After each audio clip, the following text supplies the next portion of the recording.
Assalamualaikum warahmatullahi wabarakatuh. Bismillahirrahmanirrahim. Alhamdulillahirabbil alamin. Wassalatu wassalamu ala asyrafil anbiya'i wal mursalin sayyidina Muhammadin wa ala alihi wa sahbihi ajma'in. Amma ba'du. Para hadirin, alhamdulillah kita tetap diberi kenikmatan oleh Allah Subhanahu wa taala sehingga pantas bagi kita semua untuk senantiasa bersyukur kepada Allah Subhanahu wa taala atas segala karunia yang telah kita terima. Salawat dan salam kita haturkan kepada Nabi Muhammad SAW yang telah menerangkan jalan kepada kita semua menuju keselamatan dunia dan akhirat. Baiklah, pada kesempatan hari ini saya akan menyajikan materi Ahlus Sunnah wal Jamaah yang mana dalam hal ini akan mengkaji tentang perbuatan Tuhan dan perbuatan manusia.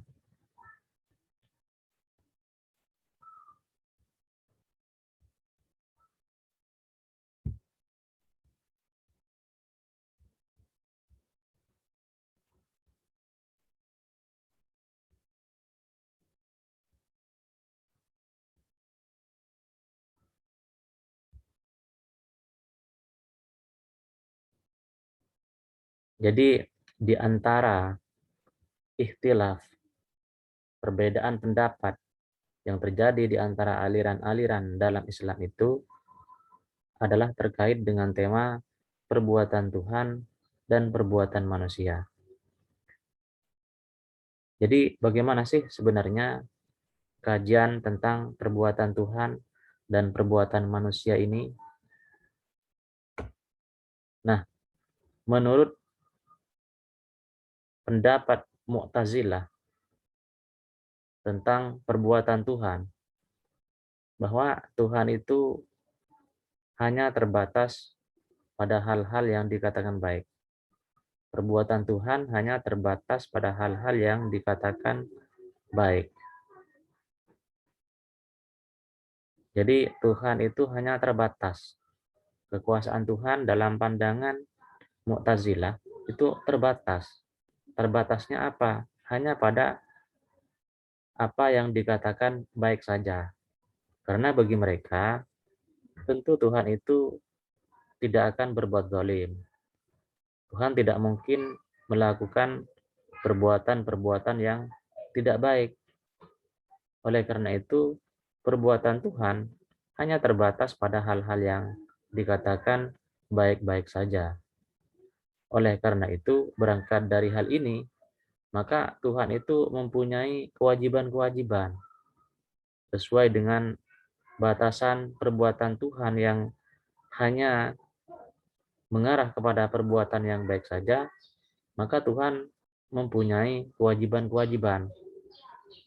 Apa kewajiban-kewajiban yang dimiliki oleh Tuhan menurut mereka? Nah, kewajibannya adalah kewajiban berbuat baik.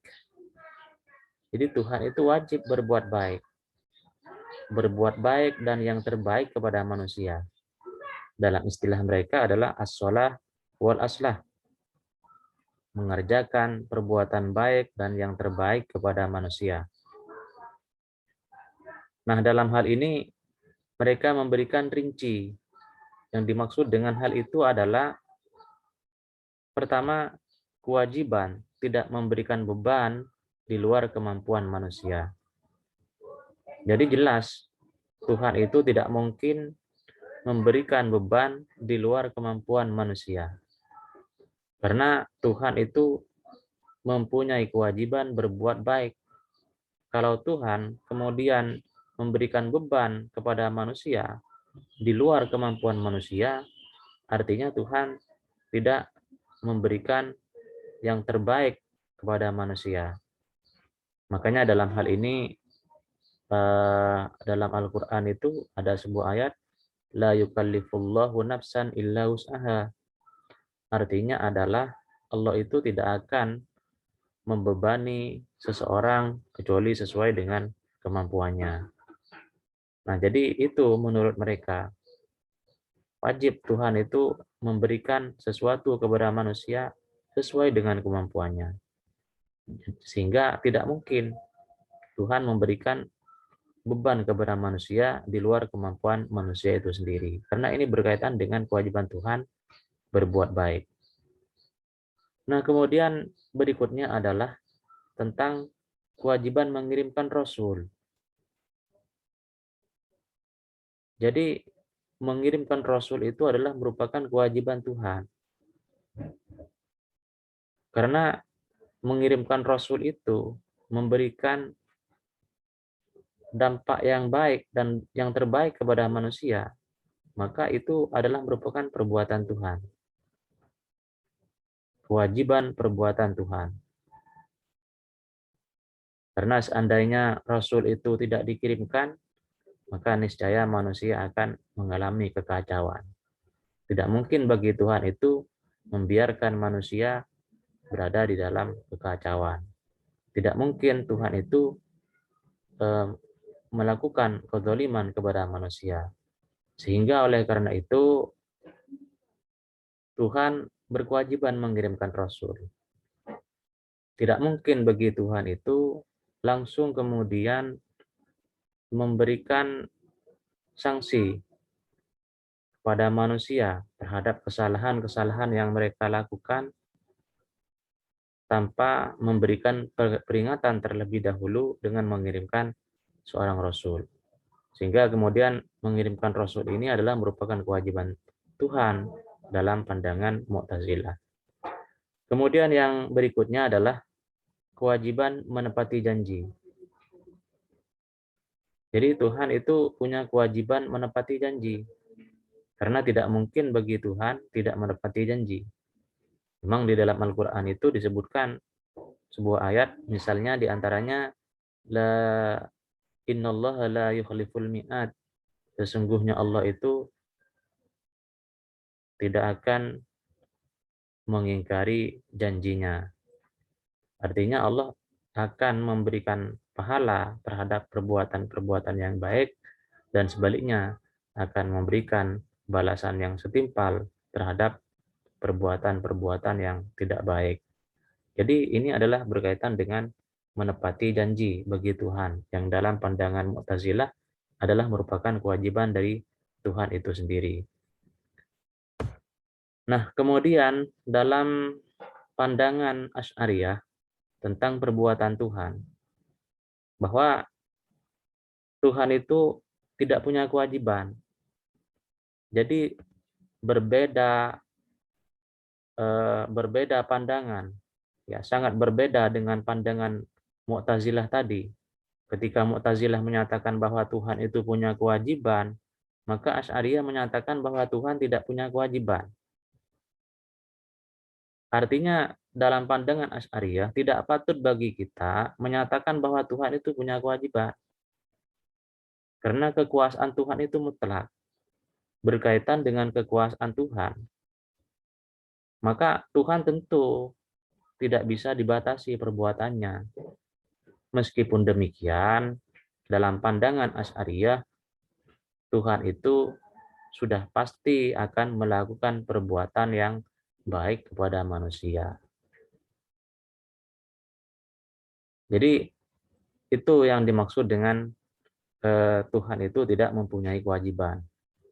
Oleh karena itu, Tuhan tidak wajib berbuat baik. Tidak wajib. Artinya kita tidak boleh mengatakan Tuhan itu wajib melakukan perbuatan baik. Jadi kalau kita mewajibkan Tuhan, itu sama saja kita dengan membatasi kekuasaan Tuhan. Seperti itu. Padahal Tuhan itu berkuasa. Kemudian, jadi di sini tadi dijelaskan Tuhan tidak wajib berbuat baik. Kenapa? Karena ini bertentangan dengan paham kekuasaan dan kehendak mutlak Tuhan. Nah, ini sebagaimana yang saya katakan tadi. Jadi bertentangan. Kalau kita menyatakan bahwa Tuhan itu berkuasa, tentu Tuhan itu tidak terbatas tidak bisa dibatasi, meskipun Tuhan akan melakukan perbuatan yang terbaik kepada manusia. Jadi Tuhan tidak bertindak untuk kepentingan manusia. Jadi dalam hal ini, dalam pandangan Asy'ariyah, perbuatan Tuhan itu tidak berkaitan dengan kepentingan manusia. Artinya Tuhan tidak bertindak untuk kepentingan manusia. Tuhan bertindak itu atas kehendaknya sendiri. Kalau Tuhan tidak berkehendak, maka tidak akan terjadi yang namanya perbuatan Tuhan itu. Jadi perbuatan Tuhan itu sesuai dengan kehendaknya, sesuai dengan kekuasaannya yang mutlak. Nah, ini menurut pandangan Asy'ariyah. Seperti itu. Nah, kemudian perbuatan Tuhan menurut Maturidiyah. Menurut Maturidiyah Bukhara, karena Maturidiyah ini ada dua cabang, Maturidiyah Bukhara dan Maturidiyah Samarkand. Menurut Maturidiyah Bukhara sama dengan Asy'ariyah, kecuali dalam masalah janji dan ancaman, karena Tuhan tidak mungkin melanggarnya. Jadi sama, artinya Tuhan itu tidak mempunyai kewajiban. Tuhan tidak punya kewajiban, Tuhan mempunyai kehendak yang bebas, tetapi dalam masalah ancaman, janji dan ancaman, menurut pendapat Maturidiyah tentu Tuhan tidak akan melanggarnya. Nah, kemudian menurut Maturidiyah Samarkand, ini sama dengan pandangan Mu'tazilah tadi. Kalau kita membuat perbedaan-perbedaannya, nah jadi seperti ini. Mu'tazilah, kemudian Asy'ariyah, Maturidiyah Bukhara, dan Maturidiyah Samarkand. Mengenai perbuatan Tuhan, menurut Mu'tazilah, Tuhan punya kewajiban, menurut Asy'ariyah tidak punya kewajiban, begitupun juga menurut Maturidiyah Bukhara tidak punya kewajiban, tetapi menurut Maturidiyah Samarkand punya kewajiban.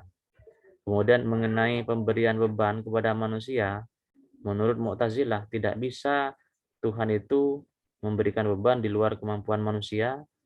Nah, sebaliknya menurut Asy'ariyah, Tuhan itu berkuasa memberikan beban di luar kemampuan manusia sesuai dengan kehendak Tuhan. Karena Tuhan itu bertindak atas kehendaknya, bukan untuk kepentingan manusia. Nah, kemudian menurut Maturidiyah Bukhara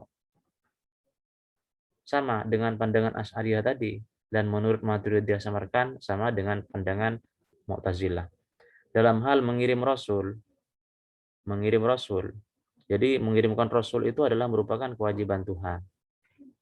Sedangkan menurut Asy'ariyah, mengirimkan Rasul itu adalah perbuatan yang jaiz bagi Tuhan. Perbuatan yang jaiz bagi Tuhan. Tuhan itu boleh mengirimkan Rasul maupun tidak mengirimkan Rasul. Jadi dalam konsep Asy'ari ada sifat yang jaiz bagi Allah. Ya, seperti misalnya fi'lu kulli mumkinin aw tarkuhu. Jadi boleh bagi Tuhan melakukan maupun meninggalkan hal-hal yang mungkin. Seperti itu. Nah, kemudian menurut Maturidiyah Bukhara, mungkin juga sebagai mungkin dengan bahasa mungkin. Jadi mengirimkan Rasul itu adalah sesuatu yang mungkin bagi Tuhan. Mungkin mengirimkan dan mungkin tidak mengirimkan. Sedangkan menurut Maturidiyah Samarkand ini juga merupakan kewajiban Tuhan sebagaimana pandangan Mu'tazilah. Nah, kemudian dalam hal berbuat baik. Berbuat baik itu bagi Tuhan adalah merupakan kewajiban. Tetapi bagi Asy'ariyah bukan merupakan kewajiban. Ya. Maturidiyah Bukhara juga berpendapat sama, bukan merupakan kewajiban. Nah, menurut Maturidiyah Samarkand, perbuatan Tuhan terbatas pada yang baik-baik saja. Kemudian dalam hal menepati janji, Mu'tazilah berpendapat bahwa Tuhan itu punya kewajiban menepati janji dan tidak mungkin bagi Tuhan itu melanggar janjinya. Nah, bagi pandangan Asy'ariyah, menepati janji itu adalah bukan kewajiban Tuhan. Karena memang dari awal Tuhan itu tidak punya kewajiban. Sedangkan menurut Maturidiyah Bukhara, Tuhan itu mempunyai kewajiban dalam menepati janjinya. Sedangkan kemudian menurut Maturidiyah Samarkand sama dengan pandangan Mu'tazilah dalam hal ini. Jadi ini kalau kita mau lihat tentang perbedaan-perbedaan pandangan antara aliran-aliran dalam Islam tentang persoalan perbuatan Tuhan dan perbuatan manusia.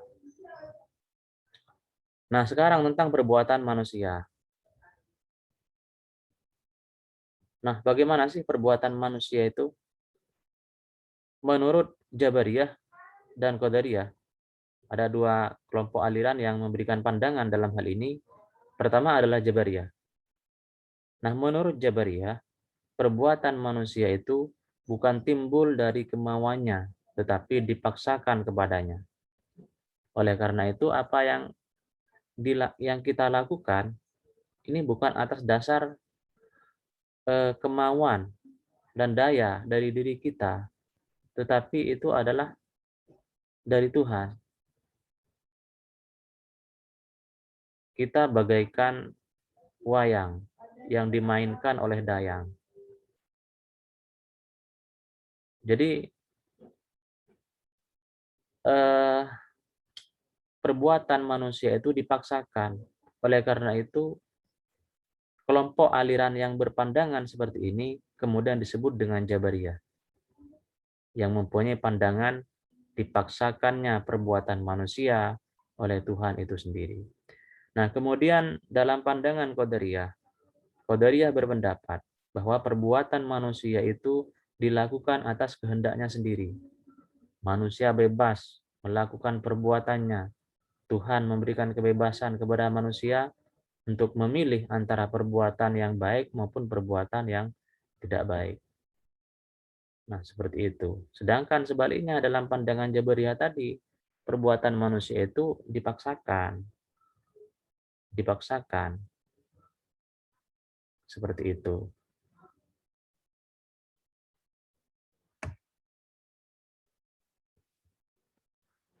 Kemudian menurut pandangan Mu'tazilah, sama dengan Qadariyah. Jadi perbuatan manusia itu tidak dipaksakan, tetapi atas ikhtiarnya sendiri. Oleh karena itu, pantas bagi manusia kemudian mendapatkan pahala maupun mendapatkan hukuman karena manusia sudah mempunyai kebebasan atas perbuatan-perbuatannya sendiri. Nah, perbedaannya di sini bahwa Mu'tazilah tidak mengingkari ilmu Allah, ilmu azali Allah yang mengetahui segala yang akan terjadi. Ya, jadi dalam pandangan Mu'tazilah, Allah itu mempunyai ilmu azali yang bisa mengetahui tentang segala yang akan terjadi.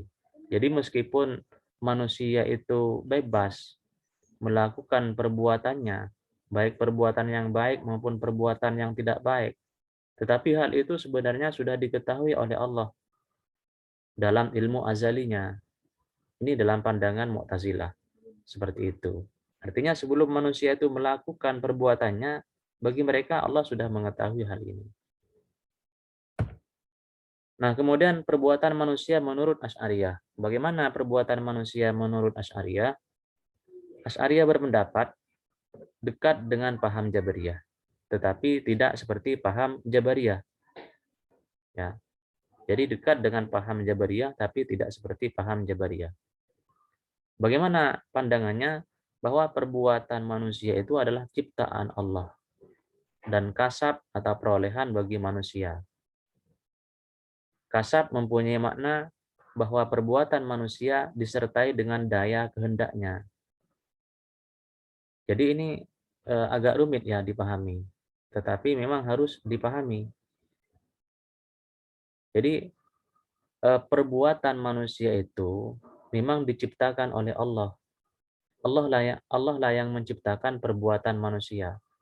Allah lah yang menciptakan perbuatan kita untuk berdiri, untuk duduk, untuk berjalan. Yang memungkinkan kita untuk berjalan itu adalah Allah. Tetapi bagi manusia itu adalah perolehan. itu adalah kasab. Kasab dalam artian bahwa perbuatan manusia disertai dengan daya kehendaknya. Artinya manusia itu melakukan usaha, melakukan kasab. Perbuatan manusia itu terjadi atas kasab bersamaan dengan daya yang diberikan oleh Tuhan itu. Artinya kalau manusia itu melakukan perbuatan, misalnya melakukan perbuatan baik ataupun perbuatan buruk, itu sudah tentu adalah merupakan kasab manusia itu sendiri. Tetapi itu tentu dibarengi oleh daya yang diberikan oleh Tuhan. Nah, seperti itu. Jadi kalau Tuhan itu tidak memberikan daya kepada kita, meskipun kita itu berusaha, maka perbuatan kita tidak akan terjadi. Jadi perbuatan manusia itu berbarengan juga dengan daya yang diberikan oleh Tuhan kepada kita. Dalam pandangan Maturidiyah menyatakan bahwa ada perbuatan Tuhan yang mengambil bentuk daya dalam diri manusia. Sedangkan pemakaian daya itu sendiri merupakan perbuatan manusia itu. Jadi ini sejalan dengan pandangan Asy'ariyah tadi, bahwa ada perbuatan Tuhan yang mengambil bentuk daya dalam diri manusia. Sedangkan pemakaian daya itu sendiri merupakan perbuatan manusia. Artinya Tuhan sudah memberikan kepada kita kekuatan untuk melakukan apapun. Nah, manusialah kemudian yang berikhtiar, yang mempergunakan kekuatan atau daya yang diberikan oleh Tuhan itu. Mau dipakai untuk perbuatan baik maupun dipakai untuk perbuatan yang buruk. Nah, seperti itu. Jadi itu adalah ikhtiar manusia. Makanya manusia itu kemudian bisa disanksi atas perbuatannya. Karena manusialah yang melakukan perolehan terhadap perbuatannya sendiri. Meskipun perbuatan itu sebenarnya diciptakan oleh Tuhan. Tanpa ada daya dari Tuhan, maka kita tidak akan bisa berbuat apa-apa. Jadi inilah pandangan yang sahih dari pandangan Asy'ariyah dan Maturidiyah dalam hal ini. Nah, jadi itu yang bisa saya sampaikan tentang perbuatan Tuhan dan perbuatan manusia dalam pandangan aliran-aliran dalam Islam, khususnya adalah pandangan Mu'tazilah, pandangan Asy'ariyah, dan pandangan Maturidiyah. Tentu hal ini bisa kita diskusikan, bisa kita kaji lebih mendalam, bisa kita cari argumen-argumentasinya, dan kita bisa melihat pendapat yang terbaik di antara aliran-aliran itu, yaitu adalah pandangan Asy'ariyah dan pandangan Maturidiyah. Demikian yang bisa saya sampaikan, kurang lebihnya mohon maaf. Ihdinas siratal mustaqim. Assalamualaikum warahmatullahi wabarakatuh.